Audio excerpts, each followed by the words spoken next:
समाज का निर्माण करें, ये बात तो बोलचाल की भाषा है। नहीं, सीधी बात तो यह है कि कर्तव्य विज्ञान को अपनाते ही सुंदर समाज का निर्माण हो जाता है। सुंदर समाज के निर्माण की कसौटी ये नहीं है कि सुंदर सुंदर सड़कें बन जाएं, सुंदर सुंदर मकान बन जाएं, सभी आवश्यक सामान मिल जाएं, कोई व्यक्ति ऐसा न रहे कि जिसके पास 5 कमरे न हो, कोई व्यक्ति ऐसा न रहे जिसके पास कार न हो। ये जो लोग सोचते हैं सुंदर समाज के अर्थ में, ये उनका सोचना इस दृष्टि से भले ही सही मालूम होती हो कि भाई कार की वासना है और कार नहीं मिलती। ठीक बात है भाई, अगर कार में कोई भी बैठ सकता है तो हर एक भाई बैठ सकता है। तो मैं उनकी इस भावना का विरोधी नहीं हूं, इस भावना का विरोधी नहीं हूं कि हर आदमी को कार न मिले। लेकिन मैं आदमी से ये कहना चाहता हूं कि भैया कार की जीवन में आवश्यकता हर आदमी को नहीं होनी चाहिए। देखिए जरा ध्यान दीजिए, मेरा तात्पर्य ये नहीं कि हर आदमी को बंगला न मिले, कि हर आदमी को कार न मिले, ये मेरा तात्पर्य कभी भी नहीं है। लेकिन जरा सोचिए कि हर आदमी को कार की आवश्यकता है क्या? जरा ध्यान दीजिए। आप कहेंगे क्यों नहीं, हर आदमी को कार की आवश्यकता है। तो मैं आपसे पूछता हूं कि हर आदमी को कार की आवश्यकता है, जरा ध्यान दीजिए, तो और चीजें कौन बनाएगा? जरा ध्यान तो दीजिए। तो मानना पड़ता है कि जिसको समय कम हो और कार्य अधिक हो उसको कार की आवश्यकता, और जिसको समय अधिक है और कार्य कम है उसके लिए कार बेकार। मैं सच कहता हूं, बिल्कुल बेकार। क्यों? घोड़े से जब एक्सीडेंट होता था तो बहुत कम चोट लगती थी, और कार से जब होता है तब, और प्लेन से जब होता है तब क्या दशा होती है। तो ध्यान दीजिए। तो जहां आप कार के बैठने के सुख के प्रलोभन में आबद्ध होते हैं और ये सोचने लगते हैं कि हर आदमी को कार चाहिए, या जिसके पास कार है और वो सोचता है कि मुझको हर वक्त कार चाहिए, ये दोनों बातें गलत हैं। हर वक्त कार नहीं चाहिए, और हर वक्त कार चाहिए तो कार वाले आके जंगल में घूमते क्यों है? जरा सोचिए। हर वक्त अगर कार चाहिए तो घूमने का काम तो कार नहीं दे सकती। तो ये जो आज हमारे जीवन में एक संतुलन नहीं रहा, एक सावधानी नहीं रही कि जो चीज हमको नहीं चाहिए उसको भी चाहिए, वो उसको चाहिए, और जो चीज चाहिए बोले वो भी चाहिए। तो जो चाहिए वो भी चाहिए और जो नहीं चाहिए वो भी चाहिए। इस रोग ने आज के धनी को महाराज महानिर्धन बना दिया। कोई अभिमान भले करे धनी कि मेरे पास धन है, मैं तो कहता हूं कि धनी जितना निर्धन है उतना निर्धन नहीं है। क्यों? निर्धन को श्रम करना पड़ता है, और श्रम करता है और पेट भरता है, और धनी जो है श्रम भी करता है और पेट भी भरता है और भूखा भी रहता है।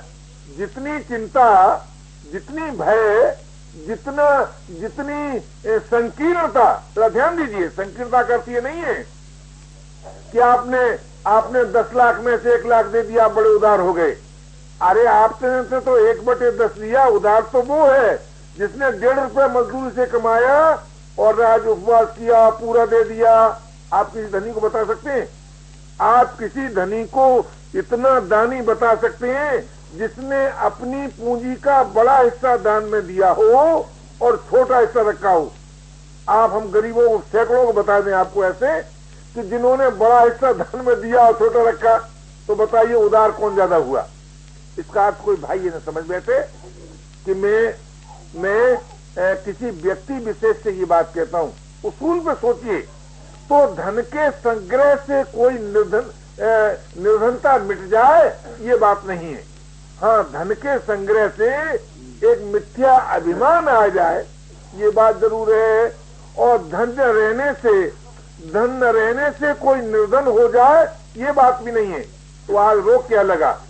जिसके पास धन नहीं है वो भी अपने को निर्धन मानता है, और जिसके पास धन है वो भी अपने को निर्धन मानता है, और दोनों निर्धन मानकर एक सोचता है हम किसी तरह नहीं देंगे, एक कहता है हम बलपूर्वक छीन लेंगे। तो ध्यान दीजिए, ये मानवता है? ये मानवता नहीं है, ये साधन है, ये साधन नहीं है। ये विकास का, इससे विकास होगा? विकास नहीं होगा। आज तुम छीन लोगे, उस छीनने की मनोवृत्ति से कल दूसरे लोगों में ये बात पैदा होगी और वो भी छीन लेंगे, तो छीनने का एक क्रम चल जाएगा। तो कहने का मेरा तात्पर्य था कि भाई कर्तव्य विज्ञान का अर्थ केवल इतना है कि जो आपको प्राप्त है, शरीर वाले को शरीर प्राप्त है, योग्यता वाले को योग्यता प्राप्त है, वस्तु वाले को वस्तु प्राप्त है, जो जिसको प्राप्त है वो उसका दुरुपयोग न करे। बस इतनी सी बात है। जब हम प्राप्त का दुरुपयोग नहीं करते तो आप जानते हैं एक बड़ा भारी सत्य है, और वो सत्य ये है कि जो प्राप्त का दुरुपयोग नहीं करता उसको आवश्यक वस्तु स्वतः प्राप्त होती है। परंतु आज इस कर्तव्य विज्ञान पर भरोसा नहीं रहा। न तो मुझे मजदूर का दिखाई देता है भाई, और न महाजन का दिखाई देता है, और व्यक्तिगत रूप से मजदूर में भी है और महाजन में भी है, सभी में है, लेकिन सामूहिक रूप से नहीं दिखाई देता। क्यों? ये भरोसा अगर होता तो हम 24 घंटे में 8 ही घंटे काम करेंगे। ये बात मजदूर कभी नहीं मानता। उसे तो ये बात मालूम होती कि ये मेरा जो श्रम है, शारीरिक श्रम जो मुझे प्राप्त है, और पढ़े लिखे को मालूम होती कि बौद्धिक श्रम मुझे जो प्राप्त है, इस श्रम से ही मेरी आवश्यकता पूरी होगी। पर ऐसा नहीं मानता, बड़ा भयभीत होता है। एक बार एक मिल के मैनेजर हमसे मिलने आए। हमने पूछा आपको क्या तनख्वाह मिलती है? बोले 1200 रुपये मिलता है। हमने कहा हमें एक बात बता दो कि वो बेपढ़ा लिखा सेठ धन कमाता है कि तुम? तो उसे कहना पड़ा कि हम। तो मालिक तुम कि वो? कि मालिक वो। हमने तो कैसे? कि वो हमको निकाल सकते हैं। तो हमने कहा कि अगर तुम अपनी योग्यता में विश्वास करो, पढ़े लिखे लोग, देखिए सच कहते हैं, लोग कहते हैं कि पूंजीपति ने समाज को बिगाड़ दिया। अगर मुझसे कोई पूछो तो सबसे ज्यादा तो मैंने बिगाड़ दिया, क्योंकि जब वीतराग पुरुष नहीं रहते तो पढ़े लिखे लोग बिगड़ जाते हैं। उसके बाद नंबर आता है पढ़े लिखों ने बिगाड़ दिया, क्योंकि जब पढ़े लिखे बिगड़ते हैं तो राष्ट्र बिगड़ जाता है, और जब राष्ट्र बिगड़ता है तो सारी जनता बिगड़ जाती है। ऐसा नियम है। तो सबसे बड़ा दोषी तो है मैं सब बड़ा दोषी मानता हूँ। तो मैंने उनसे कहा कि अगर पढ़े लिखे लोग ये सोचें कि भाई देखो इस सेठ ने अमुक मैनेजर के साथ अन्याय किया, तो हम नहीं काम करने जाएंगे, तो सेठ बेचारा तुम्हें निकाले? बोले कभी नहीं निकाले। और अगर तुम ठीक सही काम करो, सही काम इस मानी में कि जो योग्यता तुम्हें प्राप्त है उस योग्यता के आधार पर न सेठ के अधिकार का अपहरण होने दो और न मजदूर के अधिकार का अपहरण होने दो, तो कभी झगड़ा पैदा हो? बोले कभी नहीं। लेकिन तुम करते क्या हो कि अपने लालच में सेठ की उस नीति को मान लेते हो जो नहीं मानना चाहिए। और वही दोष हमारे नेता में आया। हमारे नेता ने मजदूर की उस नीति को मान लिया। जरा ध्यान दीजिए, मजदूर की उस नीति को मान लिया जिसे नहीं मानना चाहिए। क्यों मान लिया? इसलिए नहीं कि उन्हें मजदूर के साथ कोई सहानुभूति है, इसलिए कि हर मजदूर के चंदा में से जो हिस्सा मिले वो अपना धन, और पूंजीपति से जो मिले चुपचाप वो अपना धन। तो दुहरा धन बनाकर हर एक व्यक्ति ने धन के संपादन का प्रयास किया और नाम लिया सुधार का। तो सोचिए, निंदा करते हैं धनी की, किस लिए? कि उसके पास धन है, और चाहते क्या है? बोले धन। तो जिस धन ने आज किसी को भी पागल बनाया, जरा सोचिए, वो धन आपको पागल नहीं बनाएगा। तो भाई इसका नाम सुधार नहीं है, इसका नाम कर्तव्य विज्ञान नहीं है। कर्तव्य विज्ञान का अर्थ केवल इतना है कि अगर आप सचमुच मानव हैं तो जो वस्तु आपको प्राप्त है, शरीर भी एक वस्तु है मेरे भाई, इंद्रियां भी एक वस्तु है, बुद्धि भी एक वस्तु है, मन भी एक वस्तु है, प्राण भी एक वस्तु है। तो जो वस्तु आपको प्राप्त है उसका आप सदुपयोग कीजिए। आज हमसे ये भी नहीं हो पाता कि हम अपने मन से किसी को बुरा न समझें। तो ध्यान दीजिए, आज हमसे ये भी नहीं हो पाता कि हम शरीर को संयमी बना सकें। आज हमसे ये भी नहीं हो पाता कि हम बुद्धि को मन के अधीन न रखें। तो जो चीज आपको प्राप्त है उसी का जब आप सदुपयोग नहीं कर पाते तो जो आगे प्राप्त होगी उसका आप सदुपयोग कर पाएंगे, कदापि नहीं कर पाएंगे। इसलिए मानव सेवा संघ की नीति में ये बात स्वीकार कर ली गई कि प्रत्येक मानव मानव है और मानव होने के नाते उतना ही महान है जितना कोई भी मानव हो सकता है। एक मिल ओनर जितना मानव हो सकता है, एक मजदूर उतना मानव हो सकता है। एक आंखों का अंधा जितना मानव हो सकता है, एक आंखों वाला उतना ही मानव हो सकता है। कहने का मेरा तात्पर्य है कि परिस्थिति भेद होने से, योग्यता भेद होने से हम मानव में भेद हो जाए, हम मानव में भेद हो जाए, इस बात को मानव सेवा संघ नहीं मानता। तो किस बात को मानता है कि जब मानव होने के नाते हम सब एक हैं तो हमारा आपका वास्तविक जीवन एक है। और वो वास्तविक जीवन कब मिलेगा? जब कर्तव्य विज्ञान, योग विज्ञान, अध्यात्म विज्ञान, आस्तिक विज्ञान और हमारे जीवन में एकता हो। तो मानव सेवा संघ की नीति के अनुसार कर्तव्य विज्ञान का अर्थ है दूसरे के अधिकार की रक्षा और अपने अधिकार का त्याग। अब इस मंत्र को आप मजदूर और महाजन में मिला लीजिए, दो वर्गों में मिला लीजिए, दो देशों में लगा लीजिए, दो संबंधियों में लगा लीजिए। अगर सभी स्थलों पर इस मंत्र से सफलता न हो जाए तो आप जो चाहें सो कीजिए। और फिर क्या होगा भाई? कर्तव्य विज्ञान के आधार पर कैसे समाज का निर्माण होगा? कि फिर ऐसे समाज का निर्माण होगा कि जिस समाज को न तो रानी के पेट से निकले हुए राजा की आवश्यकता हो और जिस समाज को न जनता के पेट से निकले हुए प्राइम मिनिस्टर की आवश्यकता हो, यानी राष्ट्र की भी आवश्यकता नहीं रहेगी। कब? जब जीवन में कर्तव्य विज्ञान होगा तब। अब कर्तव्य विज्ञान किसके जीवन में होगा?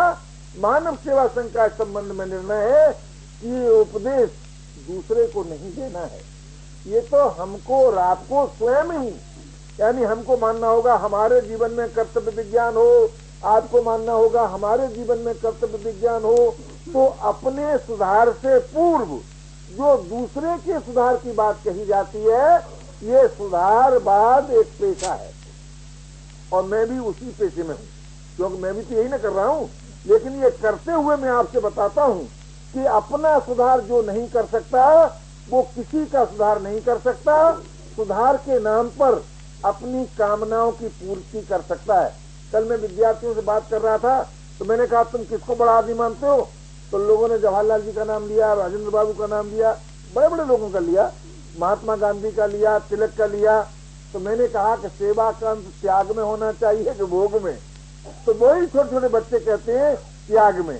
तो हमने कहा इनमें से कुछ लोगों ने त्याग में अंत किया कि भोग में? कि भोग में। तो सेवा हुई कि पुण्य कर्म? तो बच्चों कहना पड़ा पुण्य कर्म। तो आजकल हम लोग साधन करते समय इस बात को भूल जाते हैं, कि हम मानव हैं और करते क्या है कि साधन सीखने को साधन मानते हैं, साधन सिखाने को साधन मानते हैं और असाधन का त्याग करके साधन की अभिव्यक्ति नहीं होने देते। अब आप जरा ध्यान दीजिए और गंभीरता से इस बात पर विचार कीजिए कि अपने अधिकार का त्याग क्या ये श्रम साध्य है या विचार सिद्ध है? अगर आपने ये विचार कर लिया कि चाहे पति पत्नी के बीच की बात है और चाहे पिता पुत्र के बीच की बात है और चाहे प्रजा और राष्ट्र के बीच की बात है, चाहे दो वर्गों के बीच की हो, चाहे दो देशों के बीच की हो, अगर आज का मानव इस बात को मान लेता है कि मुझे अपने अधिकार का त्याग करना है, सच मानिए विद्यमान राग तो दूसरे के अधिकार से नाश होगा, लेकिन नवीन राग की उत्पत्ति नहीं होगी। ये बड़ा भारी सत्य है। विद्यमान राग दूसरे के अधिकार की रक्षा से नाश हो जाता है और अपने अधिकार का त्याग करते ही नवीन राग की उत्पत्ति नहीं होती। और जब नवीन राग की उत्पत्ति नहीं होती तो राग रहित होने पर जो प्रवृत्ति होती है उसमें कर्तृत्व का अभिमान नहीं होता, उसमें फल की आसक्ति नहीं होती।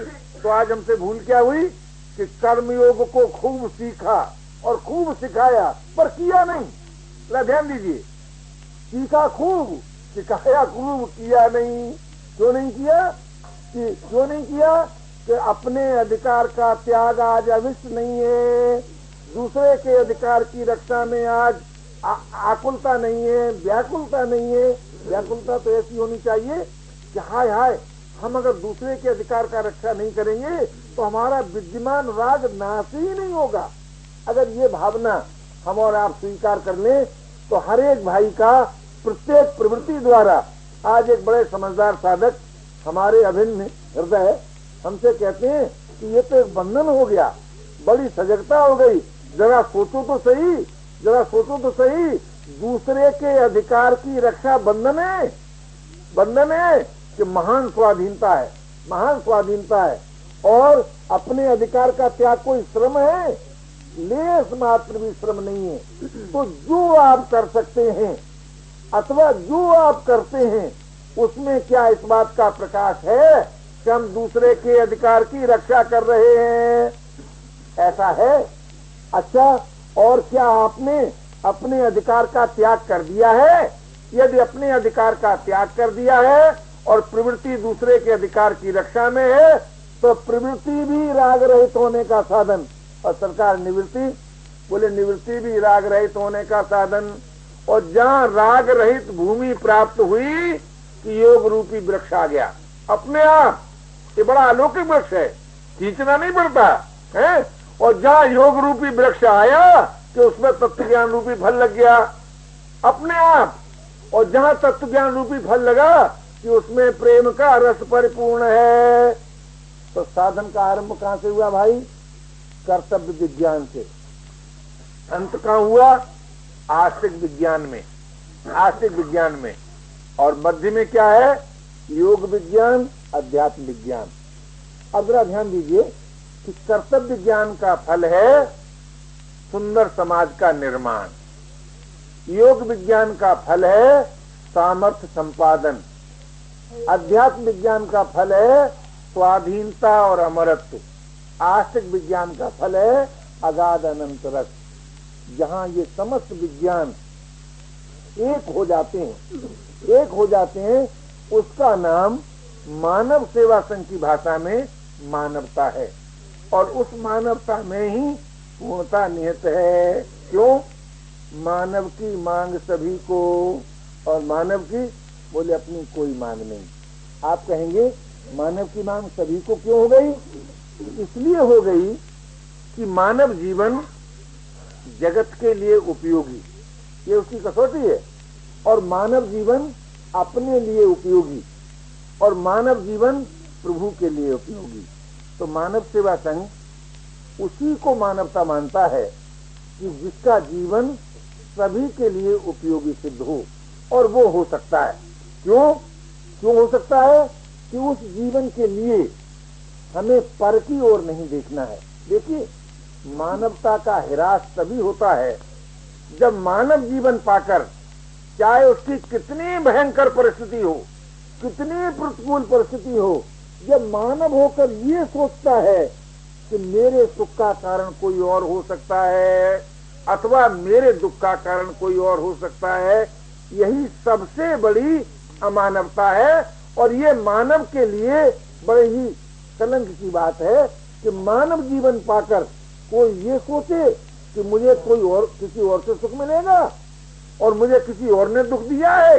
भाई, ये बात जब तक हम लोग सोचते रहेंगे, सच पूछिए, मानव जीवन का महत्व नहीं जान सकते। और जब मानव जीवन का महत्व ही नहीं जान सकते तो मैं आपसे पूछता हूँ, साधन का प्रश्न क्या ब्रह्म में पैदा हुआ?